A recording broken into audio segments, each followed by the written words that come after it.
man. This was the week of rugby, all right, that you saw the trickle effect. If you guys saw trending, like it is as high as it has ever been. I think the only time that was higher was for the Rugby World Cup with Antoine Dupont specifically. And I think that's when he got injured. Other than that, I don't think rugby has had as high a high, and specifically women's rugby has been as high as it's ever been. But this isn't just specifically about women's rugby, but of course, the one player that I think we can all say has benefited the greatest from this Olympics, which is Ilona Maher, easily. All right. And why are we talking about her? Because this week she had a nice session. This was, I think, on Tuesday that she did this. Monday or Tuesday that she did this, where she was on the Late Show with Seth Meyers. I think that's on CBS, I believe, and did a great job. And it was something that, you know, when we got a chance to watch it, like I was blown away. Not because, you know, it's a late show, because I don't really actually feel like people watch late shows like that unless you're, you know, 40 and up, or you're an insomniac, or I mean, the fact that, you know, watching network TV in general, I just don't know that many people do it. So you probably have to be, you know, 45 plus, 50 plus that's doing it. But the point is, she was on there and she was absolutely a natural at it. Hold on, I want to be able to bring it up so that we can talk about it a little bit, boy. All right, hold on one moment. Medalist Ilona Maher. Well, first of all, congratulations. Thank you so much. Second of all, even more importantly, happy birthday. It is. It's your birthday. And we're so honored you're spending with us. You just got off a plane from Paris. Did you celebrate your birthday at all in France? What I did was we were at the closing ceremonies, and I was just telling everyone, hey, guys, don't make it a big deal, but it is my birthday. And now the medal. I want to ask about the medal. Yeah. How often have you worn it since you won it? Well, a lot. Yeah. People talk about their chains. That's my chain. But it is heavy, and it does kind of wear on the neck, which is like, you know, a fun burden to bear, like wearing an Olympic medal. Like, oh, it's a lot of work. But I will wear it more, of course. Gotcha. Tom Daly made me a little medal holder thing. Gorgeous. Oh, and my here God. it is. It's gorgeous. It's gorgeous. It is wearing a little bit. Oh, that's on good it. though. Can I But see it's how like heavy? Yeah. Oh, this is it's a solid hunk that's a of real metal. thing. It's a great piece of metal. That's fantastic. Thank you. I feel like I'm so bad at sports that even when I held it, it was going to It start looked burning. unathletic a little Yeah. bit. All right. So I found that to be really fantastic. I'm not going to play the whole thing because I don't want them to go ahead and then try and, you know, block me or whatever the F again. But like, one of the things that I thought was incredibly important that we took from that was the naturalness. All right. And what I mean by that was, it's one of those things that's kind of the bane of the existence of rugby players. Super kind, right? Rugby players are always, for the most part, super kind, super down to earth people. But when it comes to being on camera with the greatest stars, it's sometimes very difficult to get personality and authentic personality from it. On top of that, the idea of being able to, what's the best way to put it? Just so naturally be in that spotlight is craziness, is very difficult. And if you just listen to talk and you go like, I don't know what the big deal is, that's the point. Like that is what any other celebrity that you could go with it. But that's not just the sole reason why I think it was important. I think there's a really clear showing that outside of obviously her having now the most followers of any active rugby player, or really probably any rugby person on Instagram, which I find very hilarious that Instagram still is the common denominator, the indicator of whether or not you have credible following versus like TikTok, which she's had like 1 million and some for probably the better part of like 3 years now. But it's Instagram that goes shout out to the millennial life. But like, yeah, it's becomes the indicator of knowing that she is bigger, in my opinion, than what rugby alone is. And that's really good. My guy Brandon's like, yo, she got more gram followers than Caitlin Clark. It's not for her rugby, it's for her personality. And he continued on to say, her rugby is great. However, don't let me downplay that. And I think that's exactly the point that I'm saying. Like, a lot of people, and you go through the comments, and I think whenever we're going through, I think the Rugby Dump article that I initially saw this on, like a lot of people were trying to be in there being like, oh, who is she? And like, oh, she's bigger than XYZ players. And I'm like, yeah, she is. Now, there's a difference between is she bigger in rugby or is she bigger mainstream?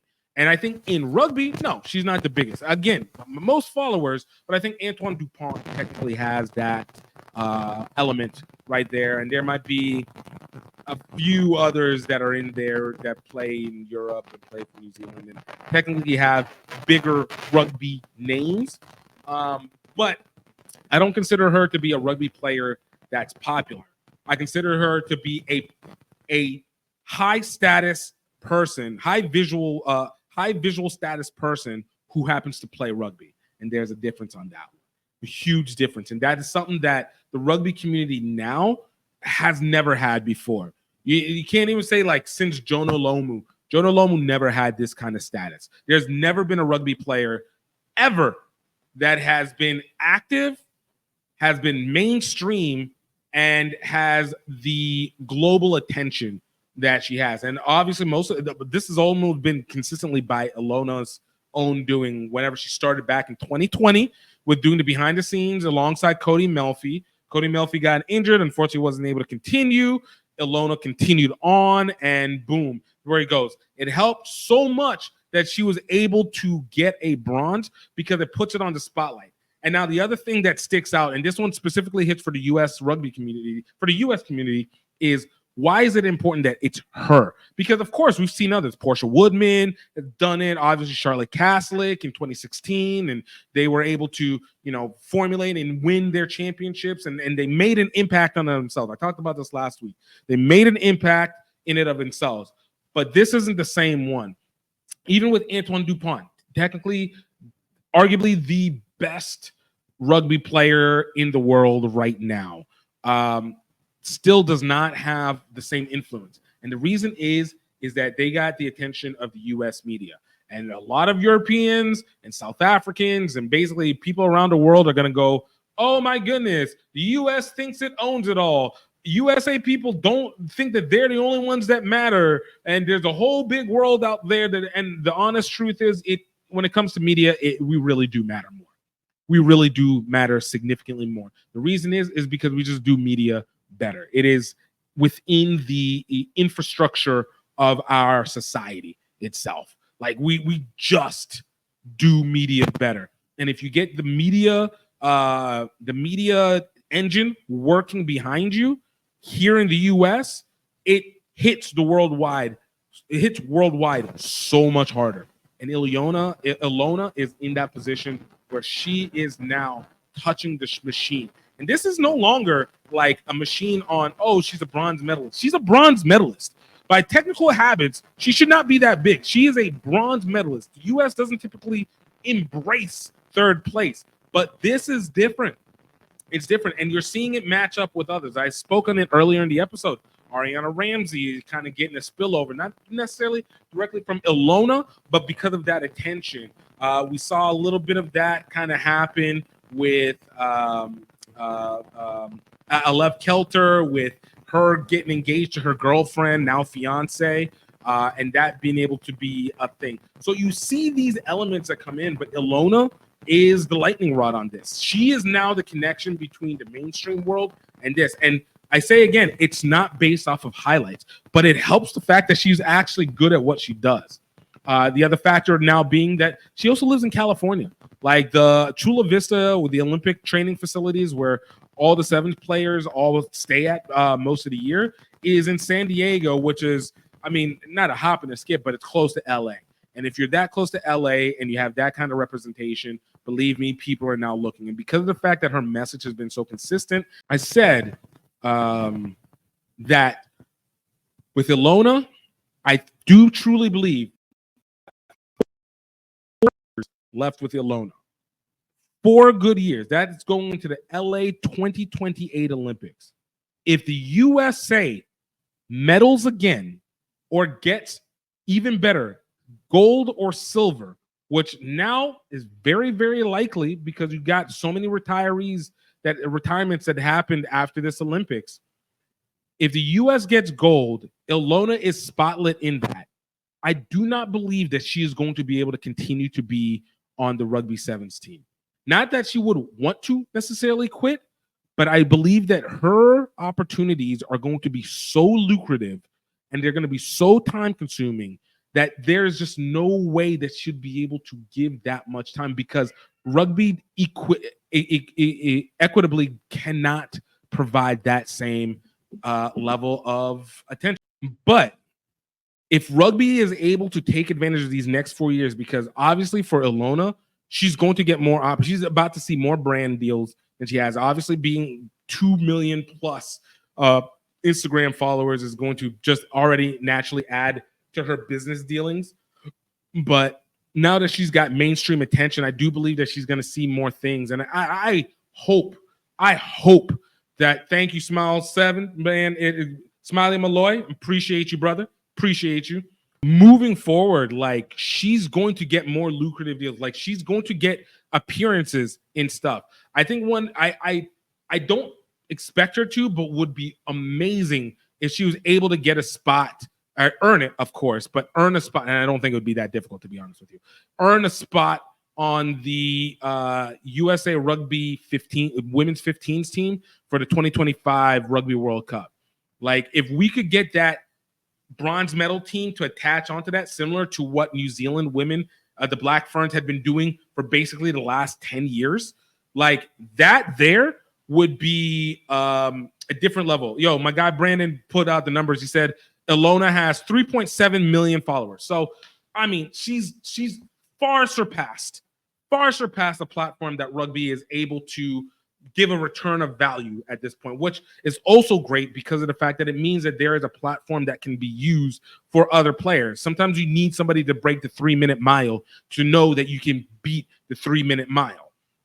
But with Ilona, I said it last week, I think she's going to be the first one active female rugby player who is a millionaire, earning millionaire, and not one that has a contract for $1 million, if that makes sense. Like, you got Maro Itoje, and I'm talking about now rugby players in general. Got Maro Itoje, who has got $1 million contract, but if you do the breakdown, it's really like, 350,000, 400, 500,000 per year or something like that.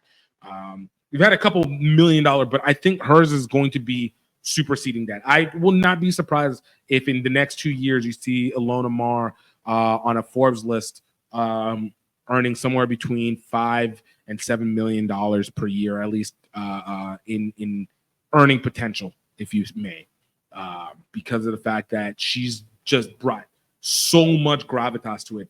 And this is the moment where USA Rugby and World Rugby have to attach onto her wave.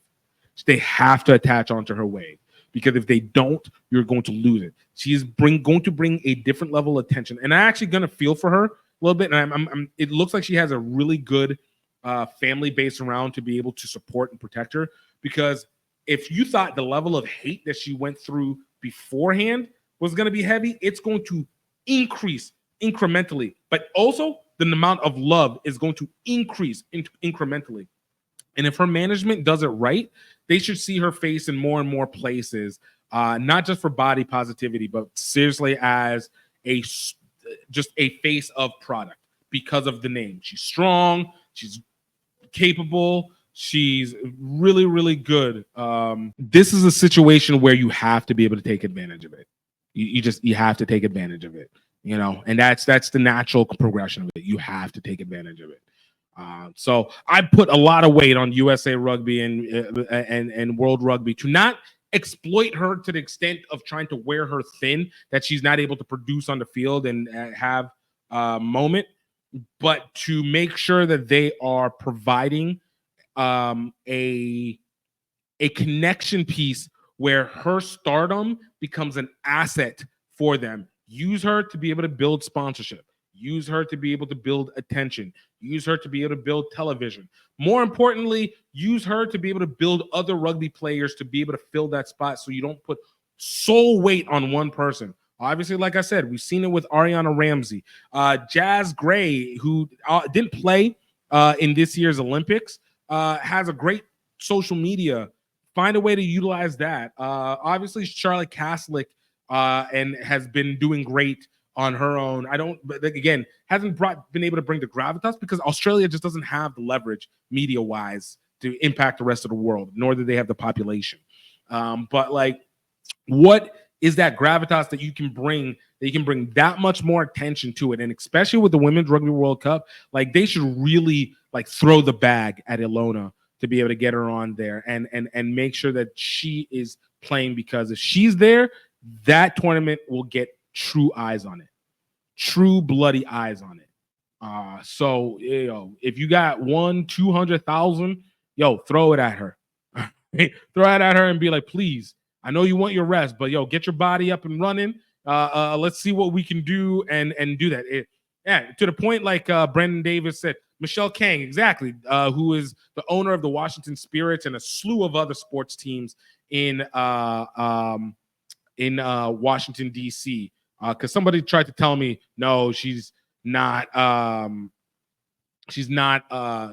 major sports owner, even though, she absolutely is because of her venture capital firm and all that. But anyways, the point of the matter is she dropped $4 million because of it.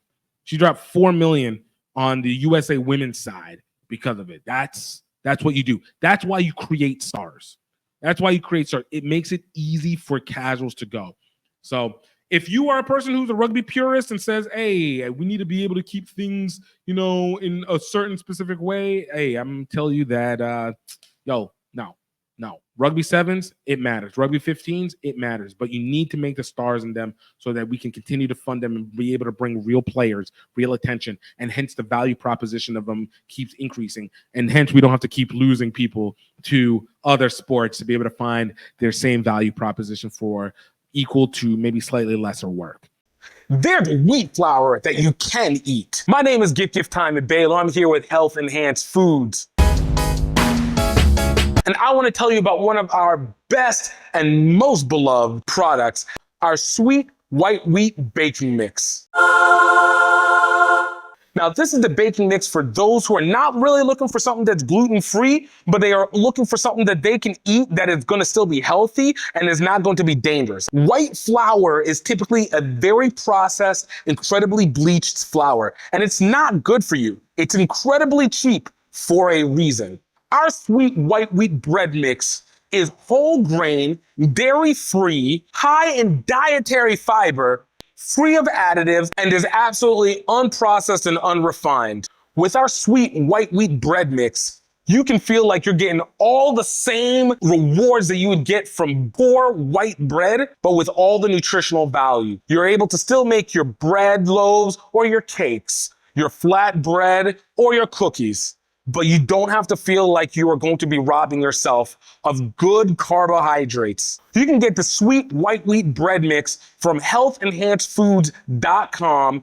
Absolutely go impress your friends and family with the greatest bread while not making them feel like they have to be gluten-free at the same time. No dangers, full body pleasures. Go ahead and get yours today. Let's go.